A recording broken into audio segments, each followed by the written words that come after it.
Nurse gently laid Colin down, acknowledging the lateness of the hour. Colin felt a twinge of embarrassment as the unfamiliar process unfolded. After the necessary arrangements were made, the nurse returned with a sleeping pill and a small glass of water, teasing about the fortunate presence of his diaper. As sleep claimed him under the influence of the medication, dreams blurred the line between adulthood and childhood, leaving Colin conflicted about where he truly wanted to be. Was he regretting this irreversible decision? Awakening briefly around 1 o'clock at night, Colin realized he had experienced a small accident. Hesitant but unwilling to spend the night in a wet diaper, he pressed the call bell, enduring a moment of acute embarrassment.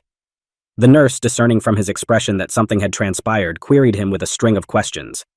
Eventually, she reached the crux. Did he need his diaper changed? A silent nod affirmed his need. Enduring the change was a humbling experience for Colin, and as the nurse finished, regret began to seep in. He despised this new reality, yearning for the days when responsibility, even with its challenges, felt preferable to this strange regression. In the aftermath, he found himself stressed and unable to sleep, his subconscious murmuring pleas for his old life to return. Fatigue overcame him, and he succumbed to sleep. The next day brought a meeting with the doctor, who decided it was time to release him from the hospital. However, not to his familiar life, instead to a rehab center. The doctor, citing concerns about Colin's behavior and the damage sustained, deemed it unsafe for him to be alone. Colin, despite a latent desire to argue, found himself acquiescing to their decision.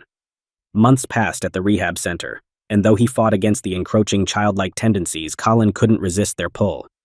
Eventually, a place was found for him, the Regressed, New York home for mentally disabled adults. On his last day at the rehab center, a white van picked him up, driven by 2 social workers who guided him to his new home.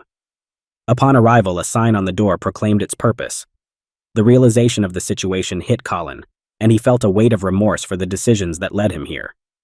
Inside, 2 individuals approached him, introducing themselves as Ryan. Colin remained silent, still clinging to his old self. As he navigated the complex, his mind echoed with thoughts of matchbox cars and yearnings for his former life. An imposed schedule on the wall highlighted the contrast between the freedom of his past weekends and the structured routine ahead. They checked him in, showed him to his bedroom, and for some reason Colin felt an inexplicable urge to take a nap. Upon waking, dinner time had arrived. The menu mirrored something from his childhood: macaroni and cheese, peas, and fish sticks. Colin puzzled over why he enjoyed such a childlike dinner. A disconcerting realization began to dawn on him. He was slowly succumbing to the regression. As bedtime approached, a group gathered to watch a movie together.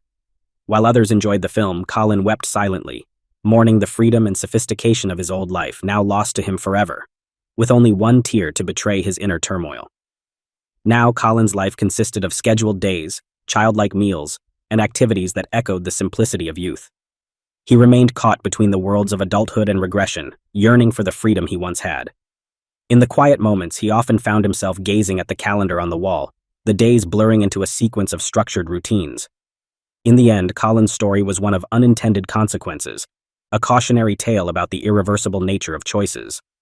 The nostalgia for his old life lingered in his tear-stained eyes, a silent testimony to the fleeting nature of time and the consequences of chasing an elusive past.